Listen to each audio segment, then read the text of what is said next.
Olá, eu sou a Marci e no vídeo de hoje eu trago alguns esclarecimentos sobre a hérnia de disco.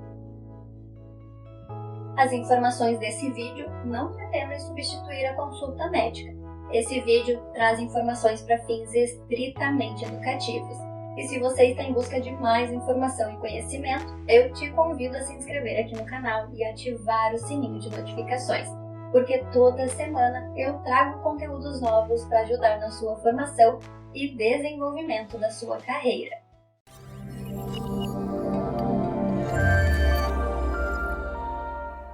O que é hérnia de disco? Hérnia de disco é uma doença que afeta a coluna vertebral, causando dores nas costas. Na hérnia de disco, o disco intervertebral se apresenta alterado. O disco intervertebral, cuja função é amortecer os impactos sofridos pela coluna vertebral, é formado por duas estruturas. Intermitente, formado por um núcleo pulposo, com líquido e com consistência semelhante a um gel. E externamente, formado por um anel fibroso. Quando uma pequena porção do disco tem alterações, chamamos o quadro de protusão discal. Mas quando o anel fibroso, que constitui o disco intervertebral, tem grandes alterações, provocando a saída do líquido interno do disco, deixando o disco achatado, temos o quadro de hérnia de disco. Causas. Diversas são as causas de hérnia de disco. Dentre elas, podemos citar o envelhecimento, porque com ele ocorre desgaste natural das articulações. Além disso, a postura errada, mantida por longos períodos, também pode causar o aparecimento de hérnias de discos.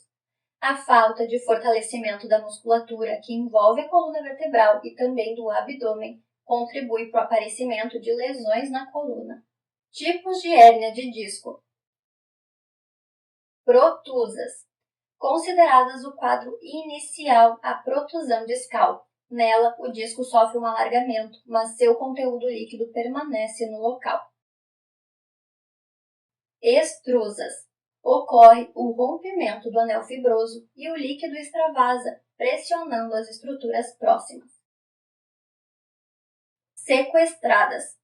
Também ocorre rompimento do anel fibroso, mas o líquido extravasa pelo canal medular, gerando compressão contínua. Fatores de risco.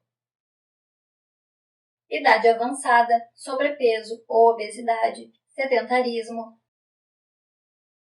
traumas, principalmente de repetição, profissões que exigem longos períodos em uma mesma posição, como motoristas, por exemplo, trabalhos que geram vibrações constantes no organismo,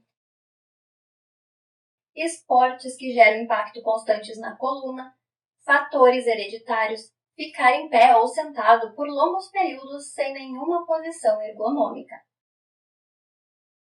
Sintomas. O extravasamento do núcleo pulposo ou achatamento do disco faz com que as vértebras não tenham um bom sistema de amortecimento. E também esse extravasamento e achatamento pode gerar compressão nas terminações nervosas existentes na região, o que leva aos sintomas. O principal sintoma da hérnia de disco é a dor. A região mais afetada é justamente a região com maior mobilidade da coluna, a região lombar. Mas a hérnia de disco também pode afetar a região cervical.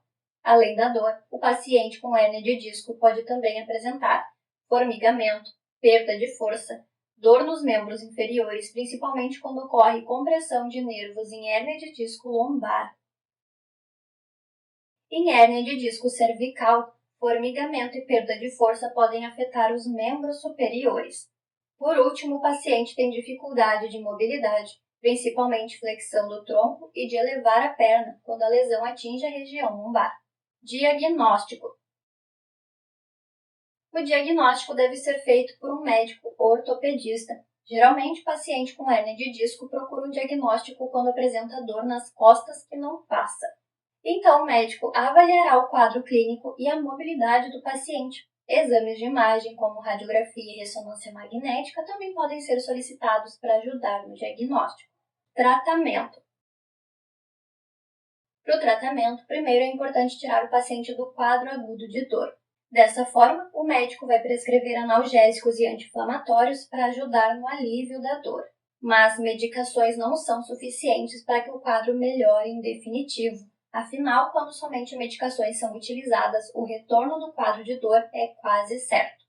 Portanto, apostar no tratamento fisioterápico é o indicado para que o paciente consiga conviver com o quadro de hérnia de disco sem novos quadros de dor aguda surgindo e sem a necessidade crescente de medicações. Porém, nem sempre o tratamento conservador baseado em medicação e fisioterapia tem o efeito desejado, embora na maioria dos casos com o tratamento conservador tem prognóstico excelente. Em alguns casos, a cirurgia pode ser recomendada. Hérnia de disco tem cura? Não, o quadro de hérnia de disco não tem cura. O tratamento é conservador e consegue melhorar bastante o quadro doloroso, devolve a mobilidade do paciente e evita o surgimento de novos casos agudos de dor. Mas é importante lembrar que o paciente com hérnia de disco sempre terá que fazer exercícios específicos voltados à coluna para que a dor não volte. Cirurgia para hérnia de disco. A cirurgia só é indicada para pacientes com quadros graves e que não tiveram resultado positivo com o tratamento conservador. De fato, somente 10% dos casos de hérnia de disco têm indicação cirúrgica. Entretanto, vale lembrar que após a cirurgia, o paciente também terá que fazer sessões de fisioterapia para poder retornar às suas atividades normais. A cirurgia não elimina a necessidade de fisioterapia. Na cirurgia, pode ser feita a fusão de vértebras utilizando parafusos ou placas, por exemplo. Prevenção. A prevenção envolve hábitos saudáveis, os quais contribuem para a saúde em geral. Esteja dentro do peso ideal, conforme a sua idade e altura. Pratique atividade física de maneira regular. Sempre opte por exercícios de fortalecimento e alongamento orientados por um profissional. Fuja do sedentarismo. Tenha postura adequada e ergonômica para trabalhar. Não fume. Não mantenha a posição por longos períodos. Opte por pausas para realizar algum tipo de alongamento. Evite usar salto alto por longos períodos. Ao surgir alguma dor nas costas, não se automedique. Busque diagnóstico médico adequado. Se receber o diagnóstico, invista em sessões de fisioterapia para que o quadro melhore e a dor não surja novamente. Lembrando que temos aqui no canal uma playlist completa falando sobre várias doenças. Se quiser aumentar o seu conhecimento, eu vou deixar o link aqui na descrição. E se você chegou até aqui, deixe o seu like que ajuda muito o meu trabalho e assim eu continuo trazendo mais conteúdo. Eu espero você no próximo vídeo. Até lá!